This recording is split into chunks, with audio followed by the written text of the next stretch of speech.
ओम नमो भगवते वासुदेवाय नमो नमः।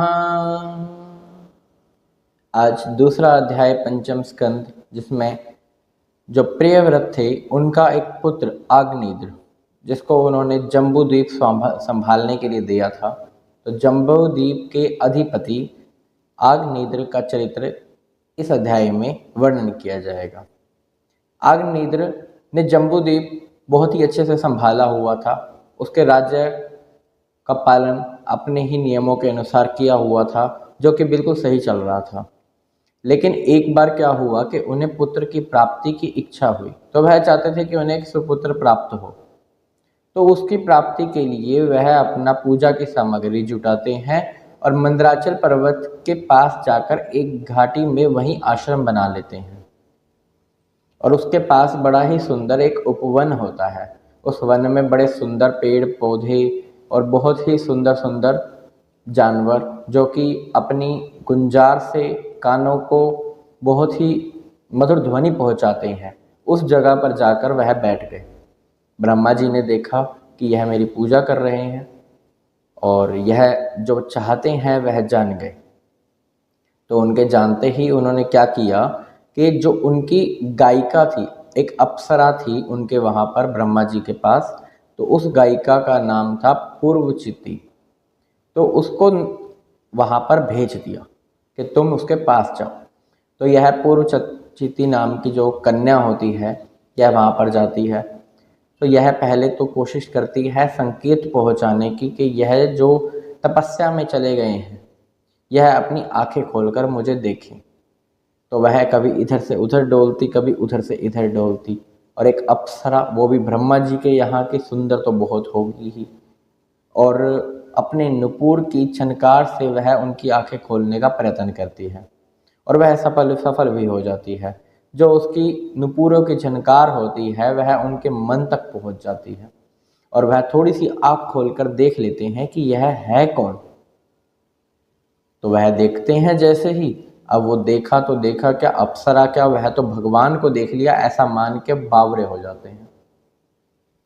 इतने बावरा होकर वह उसके पास जाते हैं और पागलों की तरह बात करना शुरू करते हैं।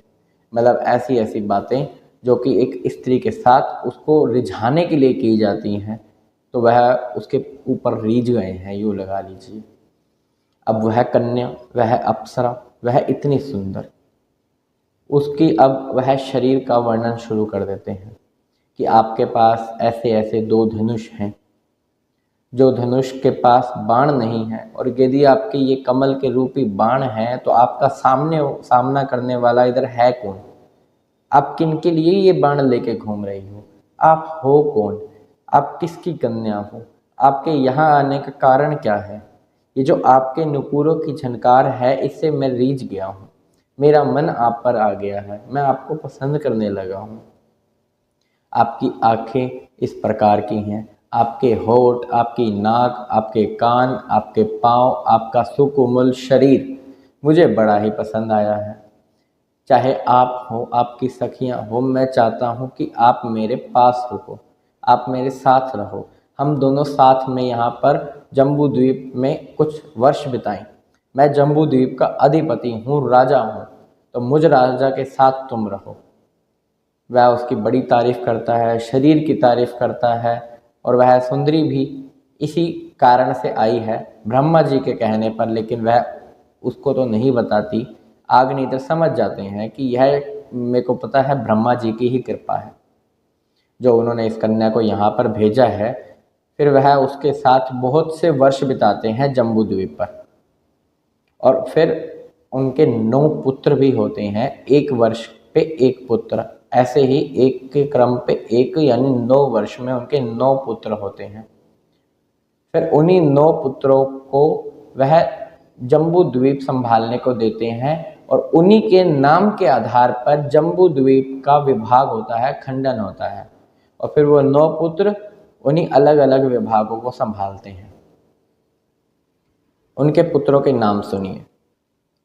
नाभि, किमपुरुष, हरिवशे, इलाव्रते, रम्यक, हिरण्मय, कुरु, भद्राश्व और केतुमाल, यह 9 पुत्र थे।